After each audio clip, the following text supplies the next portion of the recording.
I don't know about you guys, but lately I've been really hearing a lot of people asking questions and commenting about how to be happy, what it is to bring happiness into your life. And I know, Rob, you've written a book, Happiness from the Inside Out, so you're probably the authority here on that. That's right. I don't know if I'm the authority, but I will say that I have lots of sort of personal experience with living a very unhappy life, and I think I've learned something about being happy.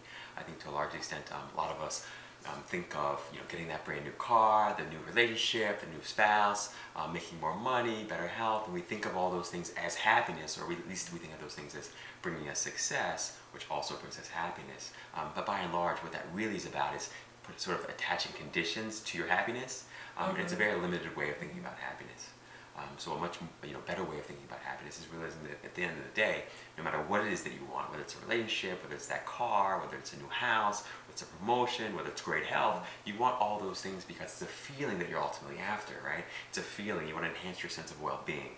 And so if you can sort of come to a place in your life where you realize that it's really a feeling that you're after, and you can have that feeling now without attaching any of the conditions to it, will change your whole life. Right. So for me, that's what it's about. It's about realizing that at the end of the day, happiness is not about getting to a destination. It's about sort of changing the mindset and the attitudes that you have. I think what that brings up for me is something that I heard a long time ago, and I don't remember who quoted this, but there is no way to happiness. Happiness is the way. I love it. Right. And we tend to look for things on the outside that are going to help us, or just as you said, make us feel good about ourselves, and it has nothing to do with that. And it's all about living in the present moment, being here now. And Tara Singh said something about that. He's connected to A Course in Miracles, great, incredible spiritual teacher. And he said we're either living a past or projecting a future. Oh, I love it. Isn't that great? Yeah. We're never in the present moment. And I think that all ties into that fabulous book that you wrote, by the way. Oh, I love it. I'm going to send you a check, Michele. Absolutely fabulous. It's a terrific book. So that's my take on it. I totally agree with you. Happiness, the only doorway to happiness is now. And what they found, if you look at the science of happiness, if you look at positive psychology, they found that over let's say the last 50 years, we have more people experiencing unipolar depression, in fact 10 times as much. We have more people experiencing suicide. Even for non-clinical populations such as us, happiness ratings haven't budged since about 1950.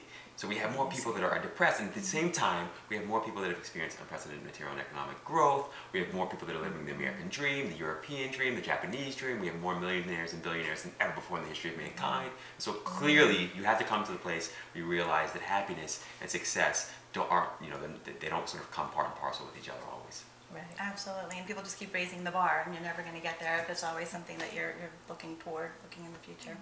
I know for me, when I finally started realizing being happy with my life is when I stopped looking at what everybody else, trying to compete with the next person.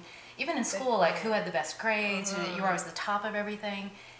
And when I finally realized that I just needed to be happy with me and try to enjoy the moment and realize I didn't have to have someone in my life to complete me, to be full, that I can actually be happy with what I'm doing and enjoy that job. And even if you're in a job that's not exactly your passion, find a way to enjoy it in the moment. Find what helps other people. Like if I feel that I need to do something to help someone, I don't have to do it outside of my job. I can just be there and give someone a smile or a hug or say something nice. Or it's such a choice in the moment to do that. Absolutely. Yeah. It's so beautiful, Joelle, because the image that I get, and sometimes I share with clients, is that you want to be like a rain cloud. You want to sort of become so full of pleasure and bliss and love and joy that you fill yourself up with all of it, and you can't contain yourself, and you just want to burst and explode and shower the whole earth with that love and bliss and well-being and joy. So it takes sort of a very selfish or self-aware person to be authentically unselfish. And I think that's what I hear from you, is that you found a way to fill yourself up with that love and joy and well-being, and now you can't help but shower on everybody else in the world. And I think that's really the only way to help anyone else be happy. I think when we're doing these selfless acts and these martyrdom to make someone else happy, it doesn't work that way. The only way you can ever help anyone else to be happy is when it's just you're so full of your own happiness that it's just showering out over other people. It just spreads out. And then I think we get so hung up on wanting to be happy sometimes that it's hard to remember to embrace all of the emotions, because it's so easy to say like, oh, I'm having a bad negative thought, and law of attraction, I don't want to send out negative energy, so I gotta get happy, But like what I try to talk about in my seminars is that we have to feel the whole feeling. Just if it's sad, if it's like pissed off, it's angry, whatever it is, to feel it, accept it, and embrace it to the point that you're allowed to release it. Then you've acknowledged it so fully that you can release it, and in that release, that's where the increment of joy comes in, and from there you start building yourself up. But I think a lot of people stay in that vaguely unhappy place because they keep stuffing down any feeling that threatens their well-being. It's better to just feel them. Or even do what, kind of like we were saying, where some people will start doing affirmations.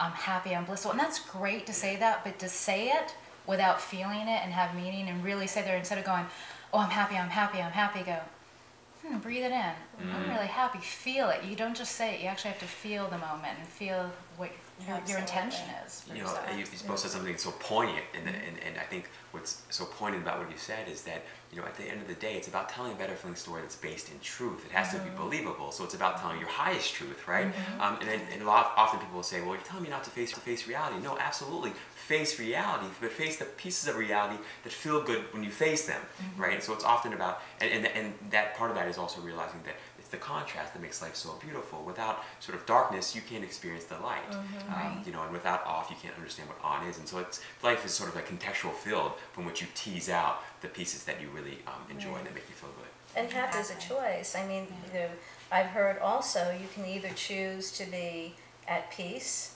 or not. You can choose to experience the moment as a negative experience, or you can choose to be happy. You can choose to see it another way.